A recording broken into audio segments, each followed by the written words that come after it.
Assalamualaikum warahmatullahi wabarakatuh. Alhamdulillahirrahmanirrahim. Wa bihi nasta'in wa la umri dunya waddin. Wassalatu wassalamu ala asrafil anbiya'i wal mursalin wa ala alihi wa sahbihi ajma'in, amma ba'du.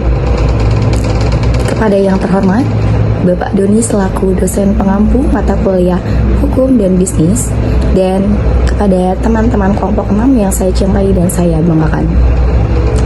Pertama-tama marilah kita panjatkan puji dan syukur kehadirat Allah Subhanahu wa taala yang telah memberikan kita nikmat, yaitu nikmat iman, nikmat Islam, dan nikmat kesehatan, sehingga kita dapat berkumpul di video presentasi ini. Salawat beserta salam kita curahkan kepada baginda kita, yakni Habibana wa Syafi'ana wa Maulana Muhammad sallallahu alaihi wasallam, kepada keluarganya, sahabatnya, dan kita selaku umatnya hingga yaumil akhir. Amin amin ya rabbal alamin. Sebelumnya izin memperkenalkan diri, nama saya Windiawati dan ini teman-teman kelompok saya.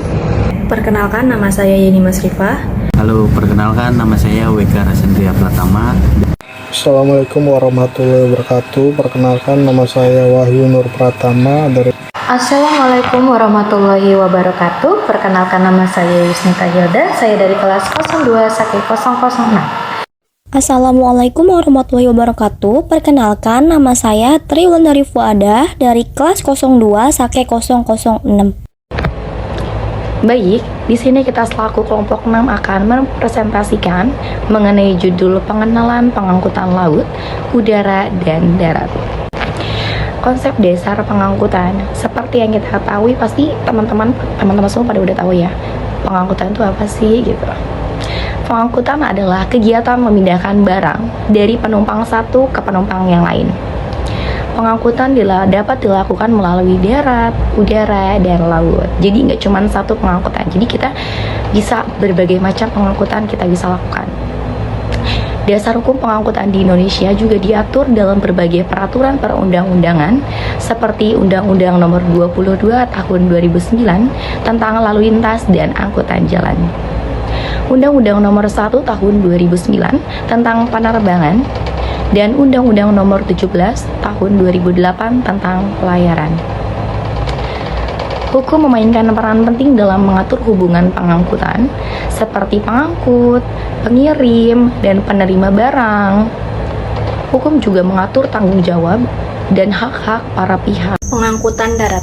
Pengangkutan darat merupakan kegiatan ekonomi di sebuah perusahaan yang memanfaatkan transportasi darat untuk mengangkut barang maupun orang. Seperti contoh Gojek. Gojek adalah jasa transportasi darat menggunakan sepeda motor yang disebut sebagai ojek. Gojek hadir dengan konsep mengkoordinir dan mengintegrasikan ojek pangkalan untuk melayani masyarakat dengan cepat dan sigap melalui pemesanan online. Sistem operasional Gojek melibatkan kemitraan antara perusahaan dengan pengemudi driver yang menggunakan kendaraan pribadi. Perjanjian kemitraan mengatur hak, kewajiban, dan tanggung jawab masing-masing pihak. Hak dan kewajiban dalam perjanjian kemitraan. Yang pertama, kewajiban PT Gojek. PT Gojek memiliki kewajiban untuk menyediakan aplikasi, menghubungkan driver dengan pengguna, serta memberikan kompensasi atas kerugian yang dialami driver. Yang kedua, hak driver sebagai mitra. Sebagai mitra, driver berhak menerima pesanan, mendapatkan pembagian hasil sesuai kesepakatan, dan memperoleh perlindungan asuransi. Yang ketiga, kewajiban driver. Namun, driver juga wajib memenuhi persyaratan dan ketentuan yang ditetapkan dalam perjanjian kontrak. Yang keempat, perjanjian baku. Peraturan dalam perjanjian elektronik ini dapat dikategorikan sebagai perjanjian baku, di mana PT Gojek menetapkan klausul-klausul yang harus disetujui driver. Tanggung jawab hukum pengangkut. Dalam hukum pengangkut ada 3 prinsip tanggung jawab. 1. Tanggung jawab karena kesalahan. 2. Tanggung jawab berdasarkan praduga. 3. Tanggung jawab mutlak. PT Gojek bertanggung jawab terhadap kerugian driver yang disebabkan oleh kesalahannya. Perjanjian kemitraan mengatur ketentuan ganti rugi, seperti biaya pengobatan dan pemakaman jika terjadi kecelakaan. Namun PT Gojek dapat membebaskan diri dari tanggung jawab jika dapat membuktikan bahwa kerugian bukan disebabkan oleh kesalahannya. Hukum perdata mengatur prinsip-prinsip tanggung jawab pengangkut yang harus dipenuhi. Saya akan membahas tentang tantangan dan perlindungan hukum bagi driver. Ayo, siapa aja nih yang mau dengar? Ayo disimak ya baik-baik. Oke, di sini aku akan membahas ada 4 kategori. Yang pertama adalah orderan fiktif. Salah satu tantangan yang dihadapi driver Gojek adalah masalah orderan fiktif. Konsumen terkadang membuat pesanan palsu yang menyebabkan kerugian bagi driver. Kedua, perlindungan hukum. Untuk mengatasi hal ini, perlindungan hukum bagi driver Gojek perlu ditingkatkan. Gojek seharusnya memberikan perlindungan yang lebih baik, seperti mengatur tanggung jawab perusahaan terhadap kerugian driver akibat orderan fiktif. Ketiga, mekanisme penyelesaian sengketa. Selain itu, perlu ada mekanisme penyelesaian sengketa yang jelas antara driver dan perusahaan. Yang keempat, kebijakan perusahaan. Kebijakan perusahaan juga harus diperbaiki untuk mencegah terjadinya kerugian bagi driver. Misalnya dengan memperketat verifikasi akun konsumen, memberikan sanksi tegas bagi konsumen yang terbukti melakukan kecurangan. Analisis fungsi dan aspek regulasi. 1. Fungsi penting pengangkutan. Pengangkutan memiliki fungsi penting dalam pembangunan ekonomi, memperlancar arus barang, dan mobilitas masyarakat.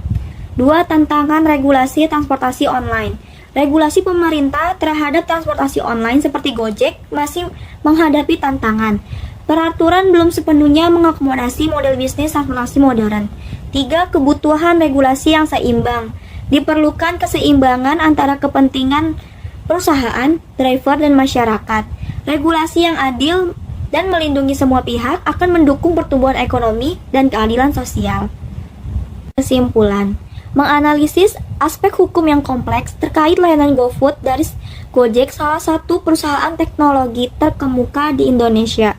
Fokus utama penelitian ini adalah pada hubungan hukum antara berbagai pihak yang terlibat, perlindungan hukum bagi driver Gojek, serta tanggung jawab masing-masing pihak dalam ekosistem GoFood. Analisis ini sangat relevan mengingat pesatnya perkembangan ekonomi digital di Indonesia dan pentingnya kerangka hukum yang kuat untuk melindungi semua pihak. Saran 1. Regulasi tarif yang layak yang ditentukan oleh peraturan pemerintah.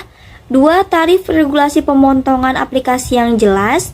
3. Kerangka hukum yang jelas untuk mitra driver, konsumen, dan aplikasi penyedia jasa. 4. Peningkatan kesejahteraan pengemudi. 5. Peningkatan perlindungan data pribadi. Dan terakhir, tarif minimal regulasi persaingan harga yang kompetitif oleh semua penyedia jasa aplikasi online. Terima kasih. Sekian presentasi dari kelompok kami. Mohon maaf jika ada kesalahan kata dalam penyampaian selama kita presentasi.